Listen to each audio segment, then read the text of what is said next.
After losing to the Lakers in 5 games in the Western Conference semifinals, the Houston Rockets now have a question of where to go for the future. Should they try and keep contending, or should they perhaps blow it all up and try and rebuild this team? Liam, what do you think the Houston Rockets should do moving forward? I think for the Rockets, it's over. It's over. Blow it all up. Trade Harden and Westbrook. Look at this micro ball lineup team that they've tried and it's failed. We saw it during the regular season, and there was a bit of hype around it that potentially this could work. But in a best of 7 playoff series, it just doesn't work. You can't have PJ Tucker, a man who's 6'5", guarding AD at 6'10", or a Jokic at 7 foot. It just does not work in the NBA. Those big men will expose you. As good as your 3-point shooting can be, you live and die by the 3. I get it. But when you have a man, Russell Westbrook, who shoots 40% from the field and 24% from 3, it is not going to work.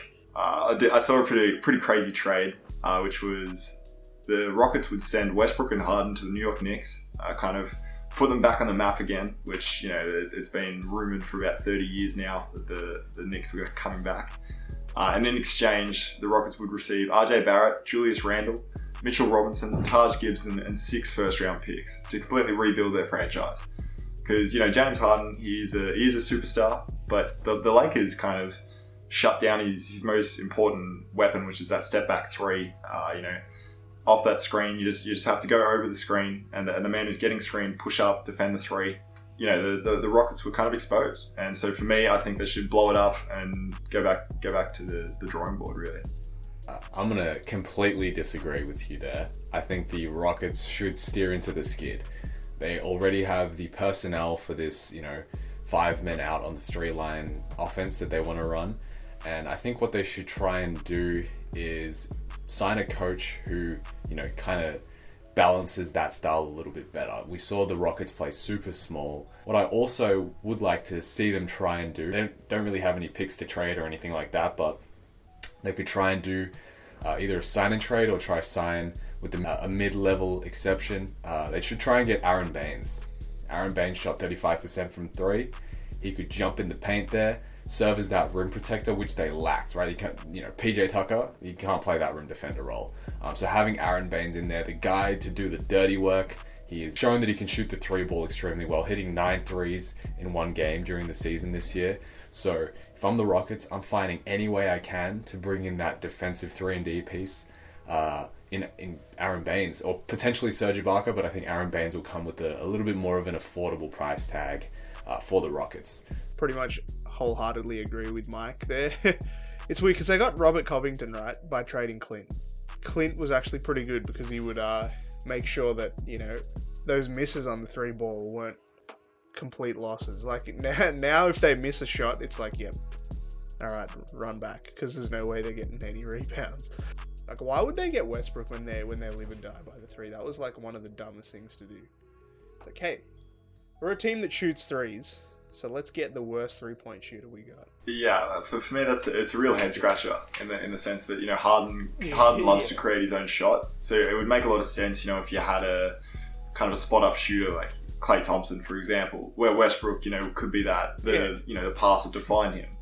But I didn't really understand the logic there, where Harden loves to be the playmaker for the team and the scorer. So you kind of added one of the better playmakers in the league. Don't get me wrong, I do hate on Westbrook a lot, but he is a great, very exciting player, and I do like the guy. Yeah, Westbrook shot 40% from the field, 24% from 3, and 50% from the line in the playoffs this year, which... That is awful, mate. Yeah, and obviously, he did have that injury cloud coming over him. He was rushed back at the end of the Thunder series. So, I'm going to give them 1 more year before I completely blow it up. I think that's only fair to Westbrook and the rest of the team. And I think, Robert Covington, AP, as you mentioned, he's no slouch on the offensive boards. He can get up there as an undersized player, and I love the way he goes about it. I'm going to disagree with you both again. I think that adding Westbrook, they were trying to get a better player. People make mistakes, and obviously Westbrook was kind of one of those mistakes. But you have 2 of the best guards in the league on your team right now, and I think their misutilization was a result of bad coaching. look at other teams. Other teams don't play this 5 out in the 3-line offense, and they play fine without shooters, right? You have a bunch of teams who don't have 5 guys who can shoot threes, and they succeed. So why is it the case that, okay, the Rockets have, 4 guys in the field who can shoot threes, but they're struggling on offense? Like that's just, to me, that's a coaching issue. If I'm the Houston Rockets and I'm the Houston Rockets owner, I'm trying to find a coach that can make the most out of this offense, because you have the best shooting guard in the league, a top 5 point guard. You should be able to make it work. You don't necessarily need the point guard to take that many shots. We've seen Rondo throughout his whole career be able to succeed without being able to shoot a 3 ball. So building an offense to suit the personnel rather than forcing Westbrook in there to try and shoot threes even though he can't make them, I think that's the move the Rockets should make. And I honestly think that the only direction that they should be going in, the Houston Rockets, is steering into the skid and trying to make this, the personnel that they have work, and potentially adding some, bigger pieces in there to, add some size in the front court. Because right now, you guys are right, PJ Tucker just isn't cutting it, and they need a center, and hopefully the center can help space the floor. But if he doesn't, they need a coach who can make that work. Yeah. So. And no disrespect to PJ Tucker either. He's an incredible defender. There was that game where I think he was matched up against AD, and everyone was kind of ridiculing him for how big the mismatch would be. And I think he held AD scoreless in one game. Yeah, he actually did. So it's not to say PJ Tucker is a slouch or anything like that, but the Rockets do need a big man, because PJ Tucker cannot do that night in, night out. It's way too much to ask to be undermanned literally every night that you play. So for sure, the Rockets definitely need to go out and get a big man. You compare him to Philly. PJ is the center of the Rockets at what is he, 6'6" or 6'5" or something, and no one on the Philly team was shorter than that.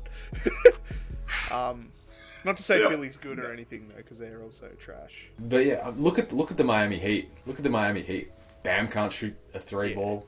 Jimmy can't really shoot a good 3 ball, and they made it to the NBA Finals without a superstar other than Jimmy. Obviously, he proved himself during the NBA Finals, but they didn't have shooters on. They had 2 guys who couldn't shoot on that team. The Rockets only have Westbrook who can't shoot, and they're losing. What's the issue with that? It's because the Miami Heat have better coaching. They can build around their personnel strengths and weaknesses, and that's what the Houston Rockets didn't do. If they built around Westbrook's passing and facilitating rather than forcing him to be a spot-up shooter, they would have succeeded if they had done that. Like the Miami Heat have, right? You don't have to have everyone to be able to shoot threes for your offense to succeed. Yeah. You can have guys like a Bam or a Westbrook and play really well. But they just didn't have the coach just didn't do that. Don't forget though, Westbrook and Harden are some of the biggest playoff chokes in existence. I mean, they've never performed anywhere near their regular season level play during the playoffs. So, I mean, when you build around 2 chokers, I mean, you're going to get to choke. That's just a no-brainer. They'll get you to the playoffs. They might win you the first round. But then, you'll get demolished when they start choking. Well, it's an interesting one. You make their AP with Harden. They've teamed up now. Dwight Howard, when he was kind of, he was coming off that back injury and the failure at the Lakers, and it didn't work.